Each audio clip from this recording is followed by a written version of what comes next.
On this episode, we're going to tune the Jetronic fuel injection for the Fiat X19. I found this article online. It's pretty good.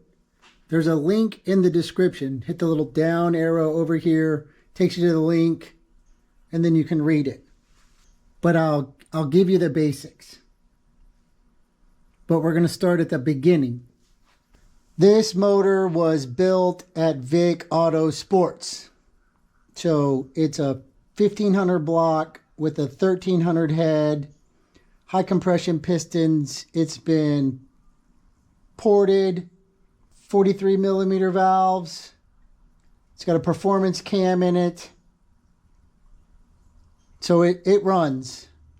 I have my ignition timing set to about 16 degrees before top dead center. And then that throws me out to where I want to be in the 30s range for full throttle. I put new injectors in it, so this part is working well. It should be getting enough fuel, but it's not. So when you hook a built motor up to a stock system of unknown tuning, what can you do? So if it's carburetor, you get bigger jets, you run it till it runs right, and then you're there. But with this thing, there's not a lot of feedback. You can't plug in a reader and see what it's doing because it's, 1980s Force technology. But what you can do is you can read the O2 sensor to see what it's telling you. And then you can also make adjustments in here. So the lids are glued on. If you haven't messed with yours, it's probably been taken off and just re-glued. But you can take it off, and then this is the whole thing that drives the car. So there's a door in here, and it's controlled by a spring. And I'm going to say that spring is too tight. Okay? Just from listening to it, but I'll demonstrate. So over here I have the voltmeter hooked up to the O2 sensor. So the red lead goes to the O2 sensor, and it creates its own electricity from heat. It's a one-wire sensor. That's what it does. So right now it's reading 0.008 volts, plus or minus. And then the lead to the ECU, I've just grounded to the car. And then this is going to go inside the car. So when we turn on the car, the exhaust makes heat that changes the voltage in the O2 sensor. Watch here.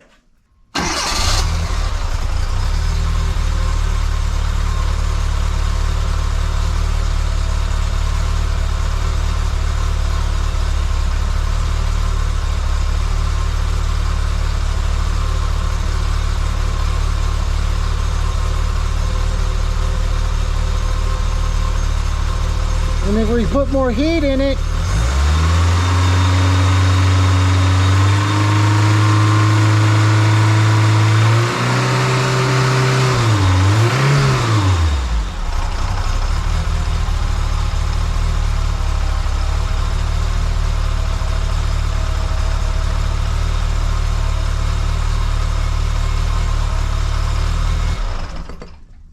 so we know the O2 sensor is working, because you saw it go from 0.008 to 1.2.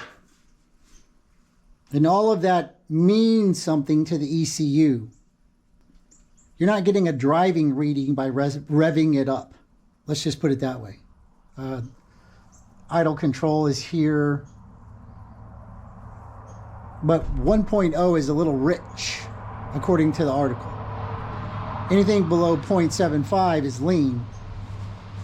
The other thing is, watch this. What are you beeping for? Don't do that.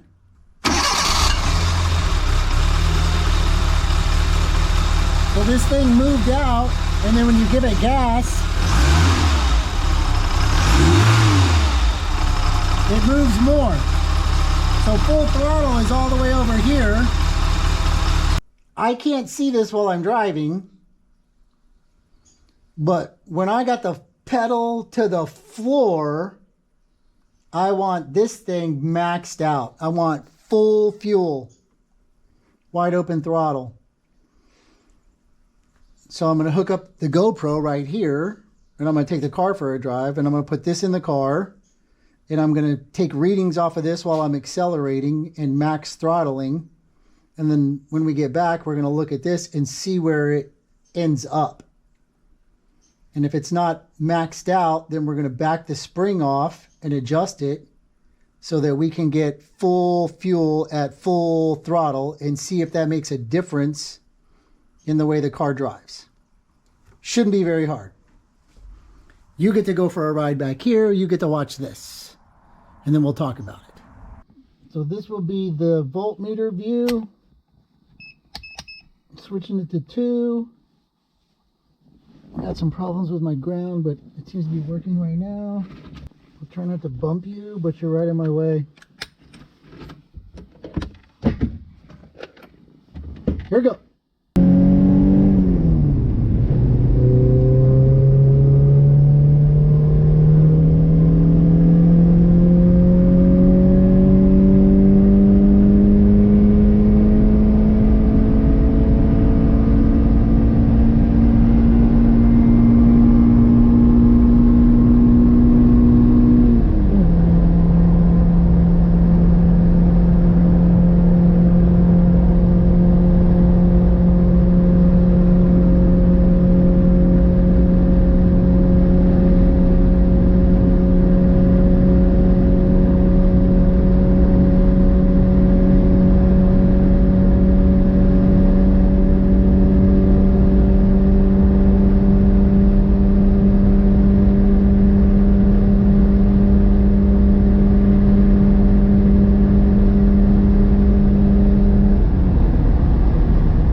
Okay, so after video review, it looked like we were going to about right here, which is fine, because that means we can go further. I hope this last step makes a big difference, but we'll see. So what we want to do first is, there's a spring in here, and this wheel controls the tension on the spring. If we take this bolt loose, then this little doojab will come up, but first we want to mark it. So you could use a paint pen, or you could just scratch it.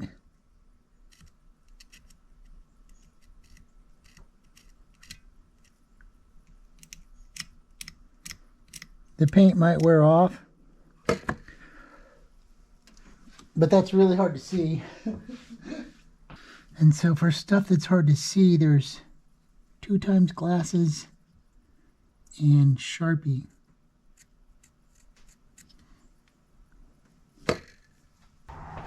So this thing is gonna unwind some. That is not 8mm. It is 7mm.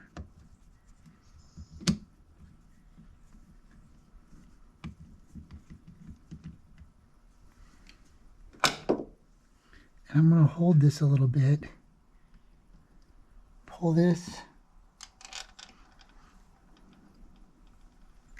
Don't need to hold that. This is going to be hot. You're going to put your arm on it and burn yourself. So be careful. So I'm going to hold this, grab this.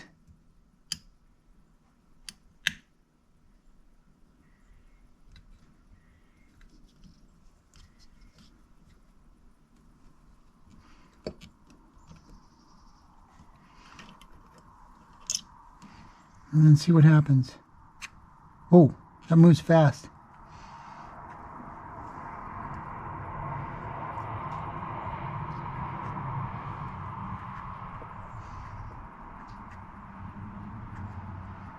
Okay, it wants to all the way unwind.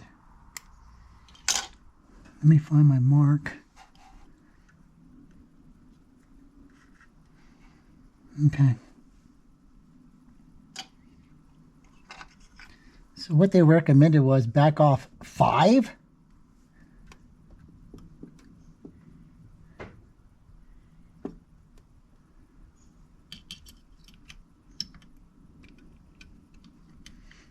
So 1.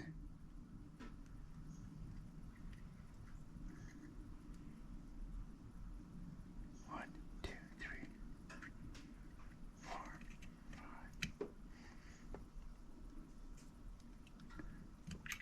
Hey, hey, hey, hey. Damn it.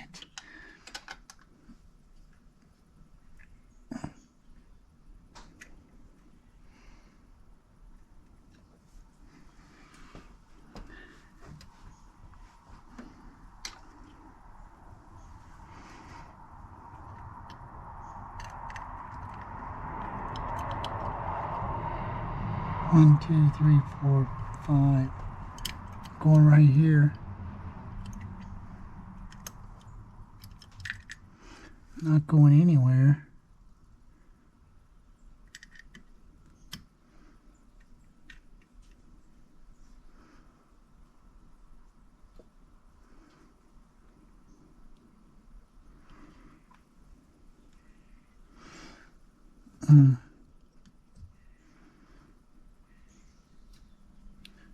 Ah!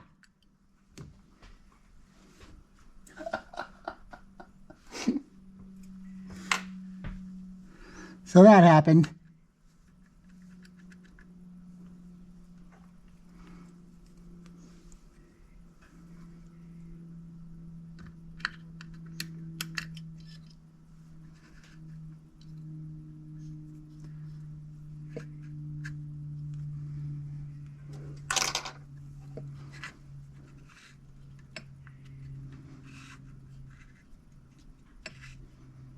Okay, there's our mark. Let go.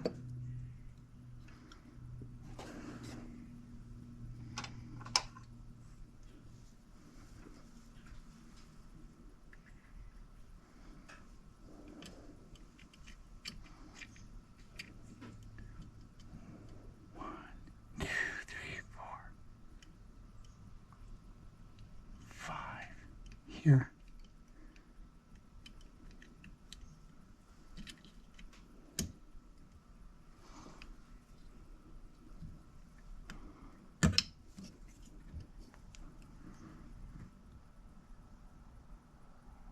Got it. Now get this in there.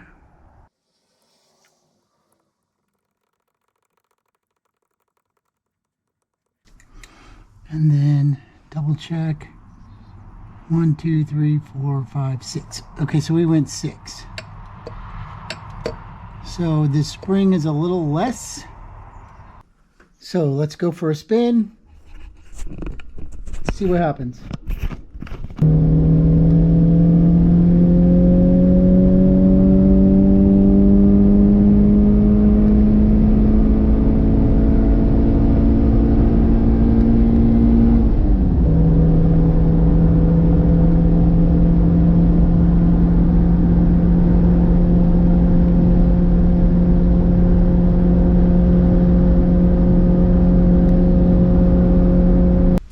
So we were out doing wide open throttle tests, making adjustments on the EFI system, reading the voltage on the O2 sensor as our guide for adjustment.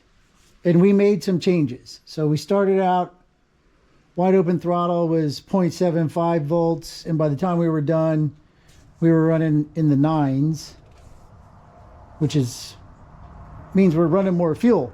So I want to say that that's a proof of concept. We can make adjustments on the spring rate and affect performance. The screw is for idle adjustment only. Idle enrichment screw. Think of it as your idle screw on a carburetor. That's all it affects. Once you're off idle, that screw has no effect on the way the car performs. Step 2 of this process involves air fuel reader. So it's just a little gauge, and we're going to hook it up. It's got a wideband O2 sensor. I'm going to unscrew this O2 sensor. I'm going to ground out the lead like we did on the first test, and we're going to hook this up, and we'll be able to read mixtures on the car while we're driving. We'll also be able to read it at idle, and I think we can make some better adjustments on that screw, see if that actually does anything. So these are available everywhere. Their price range from $50 to $500. Get the one you want. I went on to Amazon. So this one is off-brand. It was like $80. So less expensive way of figuring out what's going on while you're driving. And it won't be hard to hook up because you just run it to power and then plug it in. But for now, I'm just going to hook it up and I'm going to have it sit there for testing purposes. So here's the O2 sensor. And you know, we're running one with just a black wire. This one's got 5 wires, an upgrade from 3 wires, so it reads more. So let me clean up this mess and then we'll get to install stuff and see what happens. So this is the second day of tuning. Yesterday we did some adjustments on the spring and messed around with this idle screw. We were reading the voltage off of the single wire O2 sensor and making our adjustments that way. And so what I thought I wanted turns out to be wrong. Okay. So I was trying to get this pivot all the way over here, and I did. And we watched it happen. But today my AFR showed up, wired in for testing. I got it sitting in the car, kind of like we did with the voltmeter. So I just went for a run, and we're in the 10s, which is rich, like Richie Rich. And we're at 10s in the idle. So everything's rich, and we're blowing, you know, you can smell it. So we're going to have to back off. Believe it or not, we're going to have to back off to make it tune right. So all that crap I did yesterday was just for your benefit and mine, but you really have to have one of these if you're going to tune correctly. If you want the proper air fuel ratio, we want it somewhere around 12 to 13. More 12-ish than 13-ish, but still, that's kind of where we want it. I went a 5 and a 3, and then I backed off 1, and I didn't like that, and I went back to 5 and a 3, and then I actually backed it off today. So we're getting more fuel than we need. So we're going to back it off. I'm going to back it off to the 5 spot and see what that's like, and then we'll go from there. The gauge has a light, so we can still read it in the darkness. And I did figure out an easier way to do this. Again, that's hot. Don't burn yourself. 1, 2, 3. Yeah, that's 5. Okay, so when we mess with this, we're messing with idle and all that other kind of stuff. So we're going to run this first, then we come back and make a rest of the adjustments afterwards. So this should be the final test.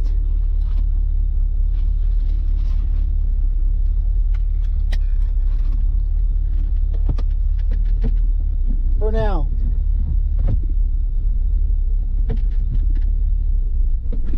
That is not reverse, that is reverse.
I think this will probably be the end of the tuning video for the Jetronic on the Fiat. Here's what I discovered. So I did the tuning with the voltage meter on the O2 sensor and made adjustments based on that. And then when I plugged in the AFR, it was super rich, running in the 9s and the 10s at wide open throttle. Wouldn't get out of its own way because it was so overfueled. Smelled really bad, of course, because of all the fuel. I retuned it just using the AFR, and I have it in the mid-12s. It'll stay in the mid-12s under throttle. You can partial throttle, it's in the 13s, and then when you floor it, it'll dip down into the 11s briefly and then go back into the mid-12s. And it runs great. And I decided I was going to permanently mount the AFR in the car just because I want to look at it. And so I did. There's a video about that. Cutting out, I took the pipe out, drilled a hole, welded a bung, installed the AFR and the stock O2 sensor. When I plugged the stock O2 sensor in, the tuning went horribly wrong again. It was running in the 9s and the 10s at wide open throttle, and it was terrible. So I unplugged the stock O2 sensor, grounded it out, and my tuning went back to normal. So today what I did is I hooked up the stock O2 sensor again, and then I tried retuning with the sensor installed and the AFR. Immediately went back to the 9s and 10s. And then I trimmed it out some more, and I trimmed it out some more, but it just kept going too fat all the time. So I unplugged it again, grounded it out, and now I'm just running without the O2 sensor connected. The car runs better. It stays in the 12s, idles at 13, like 13 and a half, and then under wide open throttle again, it stays in the 12s. It'll like about 5,000 RPM. It'll dip down into like 11.6 and then come right back up to like 12.2 and then go. So I'm just going to leave it unplugged. Turns out you can unplug it, ground it out, and retune the whole thing without an O2 sensor even being involved, as long as you ground out the wire from the PCM, ECM, ECU, the computer, whatever you want to call it, data box. So I'm going to leave it like that for a while and just run it and drive it. And when I feel like it, I'll probably just go buy a new O2 sensor. That may have something to do with it, but I doubt it, because the voltage swing is normal on the O2 sensor. You can tune this to your car. That's the whole point of the video. You can tune the Jetronic to your car. You can tune it better to your car by moving that spring. And I think probably installing an AFR is the best way to do it, because you get more information. The voltage readings coming off of that stock O2 sensor just isn't enough, I think. For me, it's not. It's easy to install. Now all you have to do is unscrew it, plug in your AFR wideband O2 sensor and hook up your gauge. Just ground out the lead from the ECU and you're fine. It works. It runs. Car's been sitting. I'll drop the hood.